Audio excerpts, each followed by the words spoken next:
Today's Reel to Reel is brought to you in part by Holy Family Passionist Retreat Center in West Hartford, Connecticut. Join us for a day, evening, or weekend retreat from now through June to nourish your spirit and renew your faith. For more information on men's and women's retreats, visit our website, holyfamilyretreat.org.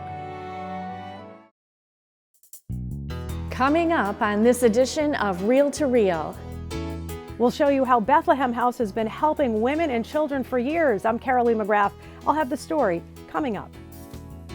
Imagine being in prison for being faithful to the Lord's call.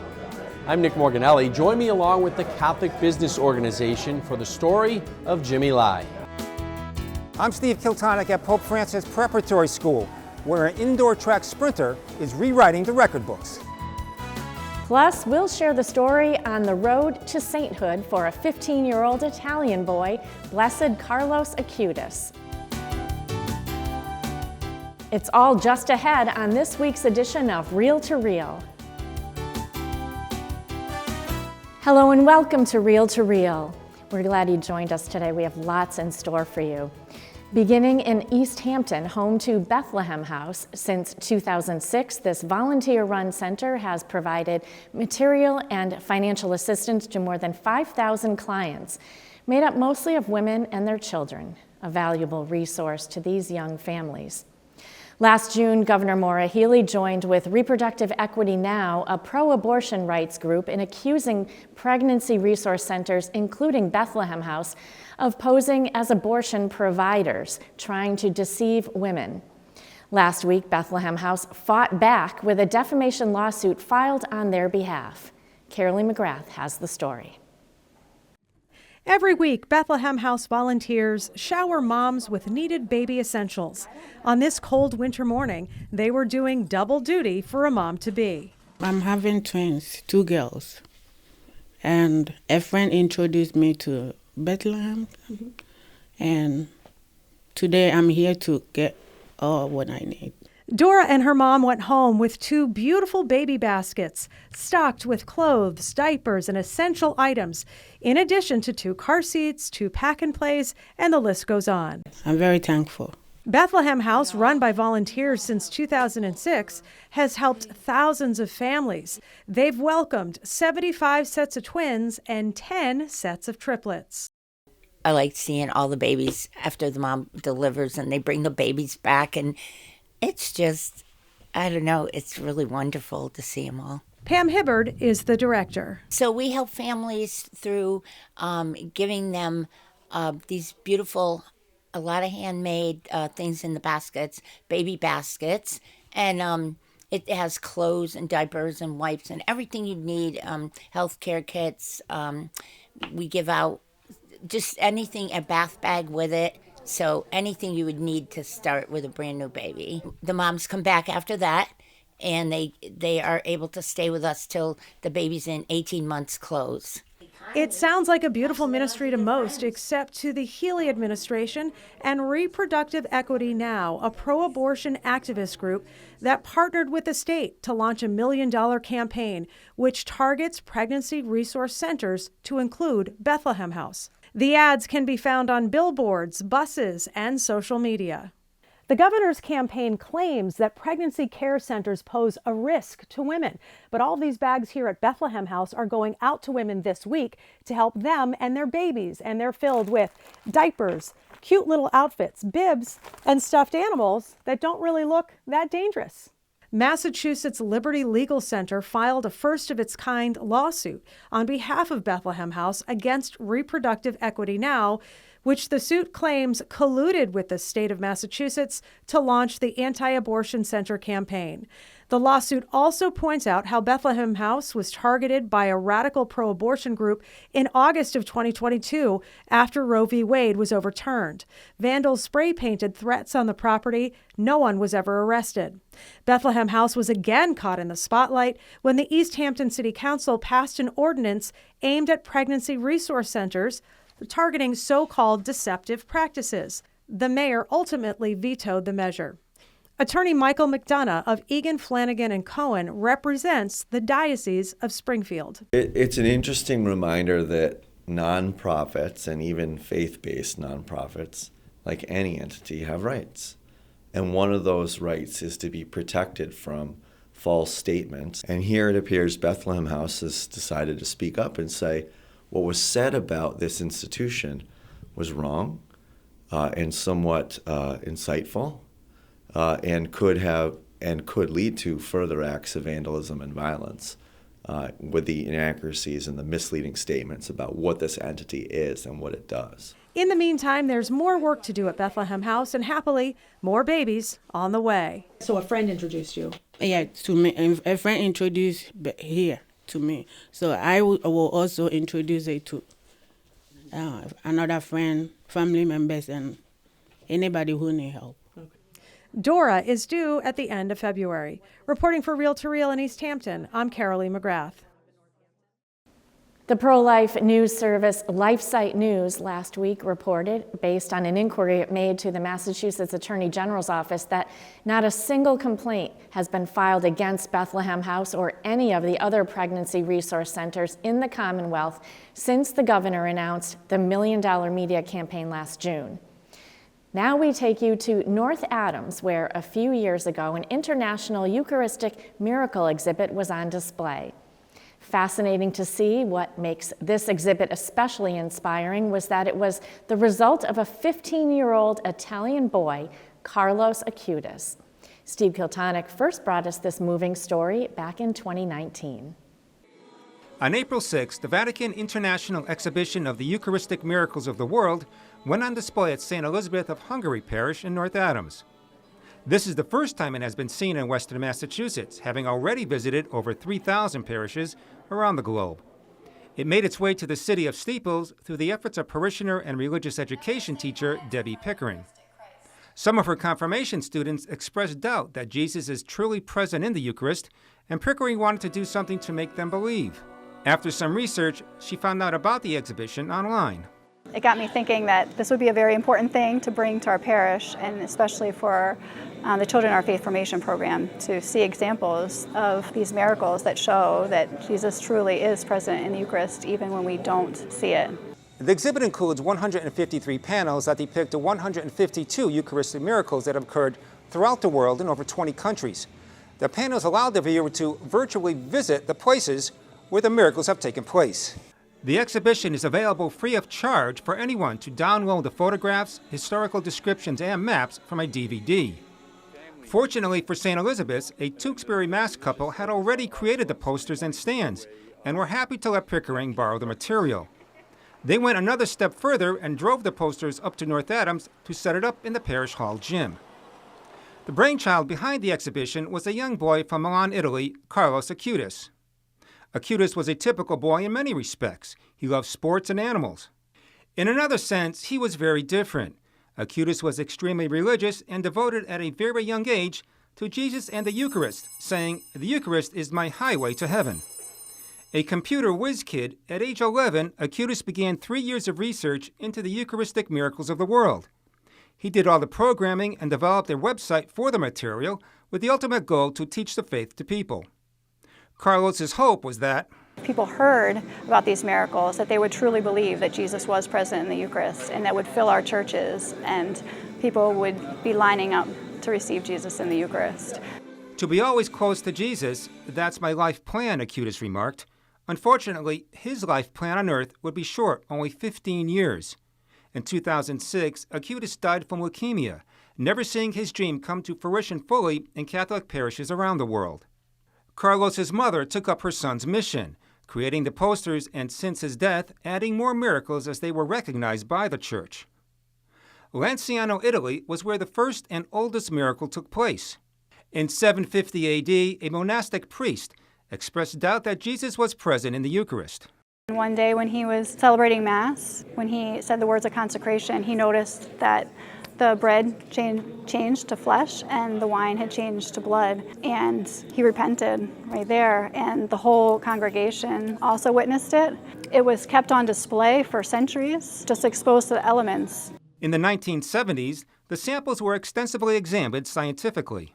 They discovered that the flesh was true human flesh, specifically human heart tissue. The blood was human blood of the AB blood type, which has been shown to be on the Shroud of Turin. Every time they test them, have the characteristics as if they were drawn fresh from a live human being that day. So they can't explain that either. In most of the documented miracles, the Eucharist has been turned into real flesh and blood. The miracles on display are categorized by countries. Italy has the most miracles, 29. While Spain and France have also miracles in double figures, while countries like Croatia, Portugal, Colombia, and India have just one. In India, Jesus' face appeared on the Eucharist during adoration. In addition, there are stories of saints who have lived for many years by consuming only the consecrated Eucharist, as well as other saints' miraculous experience with Holy Communion. Animals also recognized Jesus' presence in the Eucharist when humans didn't. This peasant was using cattle to pull the plow, and they stopped in their tracks, and they refused to move no matter what he did. And then they knelt down on the ground, and the peasant saw that there was a glowing light. And when he went to check out what the light was, he found the pyx with the consecrated host. In his Sunday homily, Father Dariusz Rudarski spoke about a more recent miracle that took place in Poland, where a dropped host turned into flesh. The histopathological tissue fragments were found containing fragmented parts of the skeletal muscle, most similar to the heart muscle. It is a beautiful phenomenon to experience and for us to learn because it deepens our faith. Father Rudarski said each phenomenon is investigated by a local diocesan committee established by a bishop. Based on the scientific evidence, it is presented to the bishop and the Vatican for review before being declared a miracle. Many of the miracle's churches become Eucharistic sanctuaries or shrines of the Eucharistic miracle once approved by the church. At times, people have to be jolted with reality, and I think the Eucharistic miracles emphasize the need, or perhaps it's a beautiful witness that this is a beautiful reality, it's a mystery, and it's still part of who we are and what we are. Rudarski and Pickering hope people make the effort to stop by the exhibit and learn something about their Catholic faith. I think God gives us these miracles to increase everyone's faith. I think they're very inspiring, and it gives you a different perspective. When you go to Mass, you're really receiving Jesus in the Eucharist. Even if it does not look like flesh, does not look like blood, it truly is. Even though we can't see it, that's what God tells us, and that's the truth. For Real to Real, I'm Steve Kiltonic. And coming up on April 27th, during the Jubilee Year celebration of adolescence, Pope Francis will canonize Blessed Carlos Acutis, the first millennial to achieve sainthood. And still to come on Real to Real, we'll learn of the plight of Jimmy Lai, a Chinese national and Catholic, seeing why the communist government wants to keep him silenced. Nick Morganelli will tell us more. And Steve Kiltonic will return with the story of a record-setting Pope Francis Prep indoor track star. It's all still ahead on this edition of Real to Real. Today's Real to Real is brought to you in part by Holy Family Passionist Retreat Center in West Hartford, Connecticut. Join us for a day, evening, or weekend retreat from now through June to nourish your spirit and renew your faith. For more information on men's and women's retreats, visit our website, holyfamilyretreat.org. Like Catholic TV on Facebook. Once you're there, you can join in on discussions, make friends with other Catholic TV fans, watch behind-the-scenes videos from the studio, just finished this today, and stay up to date with the Catholic world. All this at facebook.com/CatholicTV.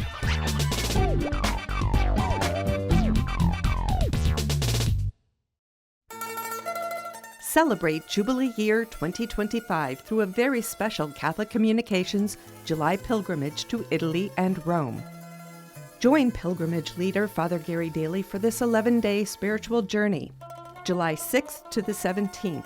That will include visits to Assisi, Orvieto, Loreto, Lanciano, San Giovanni Rotondo, Mont Sant'Angelo, Pompeii, Sorrento, and Capri, concluding with Rome, where pilgrims will have the opportunity to pass through the holy doors and gain a plenary indulgence. Space is limited. More information can be found at the Jubilee website at diospringfield.org or call 413-452-0643. Don't miss out on this very special spiritual opportunity. I knew about Providence Place, and so I came here and checked it out and said, this is for me. I made a lot of friends here. You know, the whole place is a very, very nice place to live. I really feel at home here. Call today. I think one of the best parts of Providence Place is the peace you feel when you walk in. And they do have a lot of things going on here. Puzzle table, card games, outings. It's really been a great place for me. I'm glad I'm here. Call today. At a recent Catholic Business Organization gathering, the group heard the story of Jimmy Lai, a nationally known Catholic Chinese billionaire who has been imprisoned for standing on the values that are rooted in his faith. Nick Morganelli shares the story.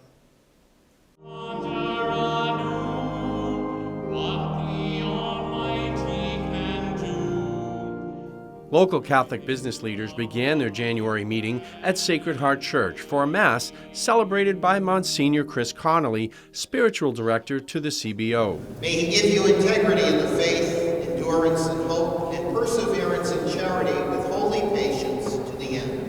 Amen. The keynote speaker for the evening, Mark Simon, joined the group for Mass. He worked in Hong Kong as an executive with Next Digital for 20 years.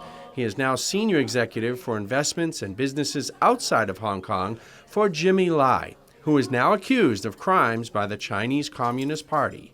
My main role in life is to get Jimmy Lai out of prison. He has been arrested. He's charged with national security charges, among other things, in Hong Kong for running a pro-democracy newspaper and protecting freedom of the press. British gave us all the institutions of freedom. The rule of law, the human right, the free speech, the free market. Lai went to Hong Kong as a teenager in 1960, where he worked in a factory. With his natural entrepreneurial spirit, he eventually started his own business. I started a very small factory, and eventually we became one of the biggest sweater factory in Hong Kong. He became a garment king. In other words, Jimmy, if you went to J.C.Penney in the 1970s and 1980s, you were probably buying some goods that were made by Jimmy Lai. Hong Kong was under British rule for 156 years until 1997. Democracy was rising in the 80s and 90s, especially through those of the Catholic faith. Lai's business interests turned to free press and the development of Next Digital and a newspaper. Apple Daily became the largest newspaper in Hong Kong and a beacon for freedom. Becoming Catholic as an adult, Jimmy Lai's faith was a driving force in his quest for freedom for the people of Hong Kong. His first marriage fell apart. He has 3 wonderful children from it. I like them all. And he met a woman, Teresa. Teresa's from a devout Catholic family. And Jimmy basically started to be surrounded by people who were Catholic. Leaders are readers, and Jimmy was no different in his pursuit of the Catholic faith. Jimmy's world of Catholicism has been quite an intellectual journey for him. It's this Catholicism that I see inside Jimmy that basically, when he started being a leader in the democracy movement, grounded him to the people. Cardinal Zen said when he was seeing Jimmy for the first couple of years, he said, I used to have to go brush up on my theology because what Jimmy would read, he'd ask me all these questions. And probably around 2018 or 19, Jimmy's faith starting to really become part of his intellectual thought process. And soon after that, the Chinese government shut down his businesses, seized the assets, and arrested Lai. The problem, you're dealing with people who are Michael O'Reilly, with a background as an investigator, appreciated Mark Simon's presentation. That was a fascinating presentation. Mark did a great job. It's remarkable that he was able to produce the newspaper and produce the free press and media all the way through 2019. Strongly believes in the Catholic faith, and that's what's pulling him through. At the age of 77, he's still surviving because of his belief. Many are advocating for the Chinese Communist Party to release Jimmy Lai, who is one of perhaps 2,000 political prisoners in Hong Kong. Along with news media worldwide, his son Sebastian is a global voice for his release as well. My ultimate goal is to see my father free before he dies. Recently, EWTN featured his story. In an interview before the November 5th presidential election, Trump told a podcast host that he would 100% get Jimmy Lai out of Hong Kong. If he dies in prison, he becomes a symbol to people in Hong Kong, and that's the last thing that they want. I think that Xi Jinping is probably in the mood to accommodate President Trump's request. And should he press this issue of Jimmy Lai, which I'm sure that he will, Jimmy Lai will be freed. We can hope and pray that the members of Congress who have advocated for his release over the past 4 years, along with the president and his administration, can make his release a reality. Praying for the freedom for this faithful Catholic. For Real to Real, I'm Nick Morganelli. And Nick tells us that the Catholic Business Organization will host the founder of the #1 Catholic prayer app, Hallow. Look for that story later on this spring. Finally, over the past 3 years, Sam Graham's running achievements have left a mark on the boys' indoor track program at Pope Francis Prep, a mark that will surely be hard for future Cardinal athletes to beat. Steve Kiltonic captured the seniors' last meet at Smith College last weekend and spoke with Sam and his coach about his spectacular track career at Pope Francis.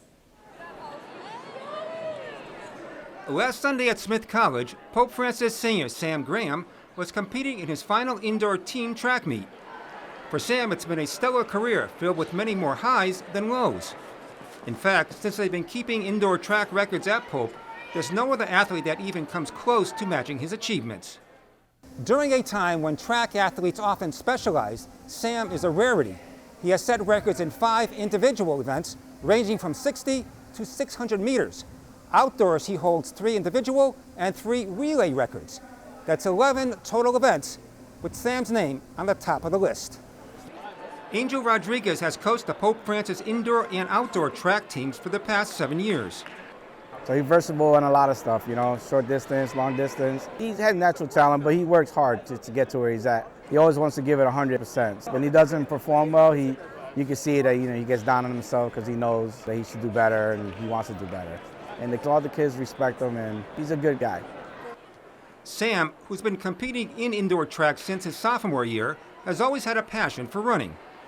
I've always been like a runner. I've ran 5Ks before, 10Ks all the time, the turkey trots with my aunt.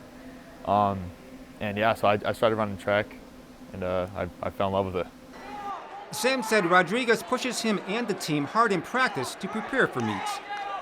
To be great at anything, you got to work hard, and we're training almost every day for long jump, and then we're running twice a week.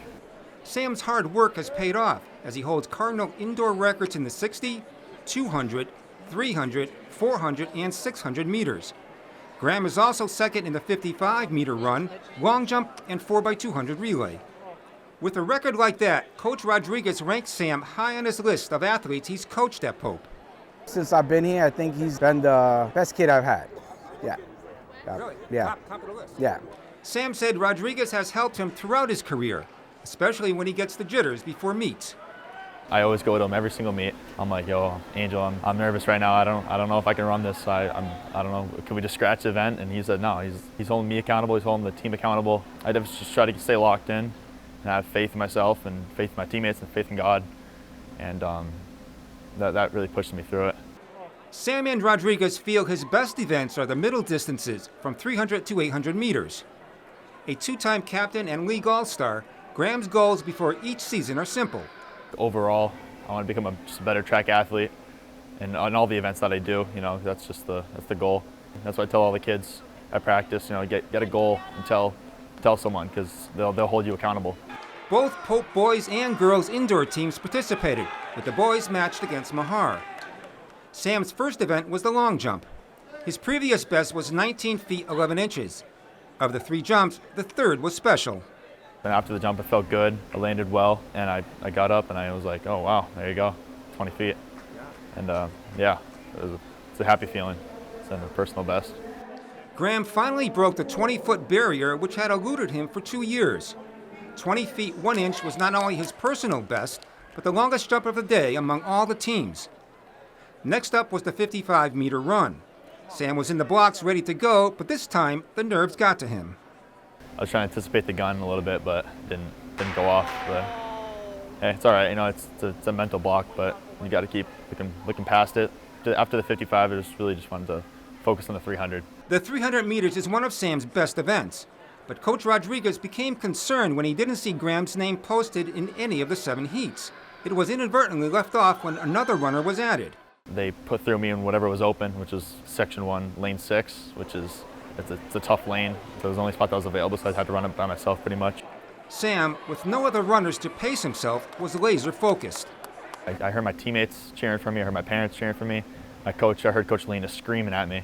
All throughout the run, all 30 seconds of the run, it was just her screaming, got to keep it up, got to keep it up. Despite the adversity, Sam turned in a record-breaking performance with another personal best time of 36.18 seconds, breaking his own record set in 2023. It also timed him with the boys' best 300 of the day. Graham's first-place finishes propelled Pope over Mahar and gave the Cardinals an impressive 11-2 record. Sam was also the overall top point scorer for the season with 21 first-place finishes. An all-around athlete at Pope, Graham played lacrosse for 2 years and soccer for 4. Last fall, the Cardinals went undefeated during the regular season, and Sam scored a goal in their Western Mass Championship win over Chicopee High. I grew up playing soccer since I was like 5, and it was just definitely the most fun I've had, playing with all my best friends, and my brother was on the team also, and it was just awesome. In the classroom, Sam excels. He received an Academic Excellence Award recently for achieving high honors 3 semesters in a row. In parting, Coach Rodriguez wishes he could clone more Sam Grahams. He's a good kid. I kind of like him a lot. So. You're going to miss him when he goes. Oh, yeah, I'm going to miss him a lot. Hopefully he left some things behind his other kids can follow in his footsteps. Sam thanks all his coaches for being positive influences in his life, as well as his parents for their support. They're like, hey, no matter what happens, we love you no matter what. You did a great job. So that's just really something that holds on to me. And what will Sam miss the most once he hangs up the track cleats? Honestly, the kids, just being around everyone, they're all so awesome. We come with some of my best friends here at the track practices, and yeah, I'm definitely going to move on, but moving on to bigger and better, hopefully. Sam hopes to run at the collegiate level and plans to major in finance and minor in accounting. Besides running, he's really good with numbers. No matter what the future holds, Sam will always have fond memories of his indoor track career at Pope and the many friends he's made along the way. For Real to Real, I'm Steve Kiltonic. And we wish him continued success. And for this week, that's Real to Real. Be sure to follow the latest news of the Catholic Church, both here in Western Massachusetts and around the world, on our news and information site, iobserve.org. There you will find articles prepared by our Catholic Communications reporting team and our partners at Our Sunday Visitor. That's iobserve.org. We are also on Facebook, and you can follow us there at Catholic Communications. I will see you at this same time next week for another edition of Real to Real, your window on the world around you. Enjoy your week. Real to Real is a production of the Catholic Communications Corporation, funded in part by the annual Catholic Appeal, and the support of you, our faithful viewers.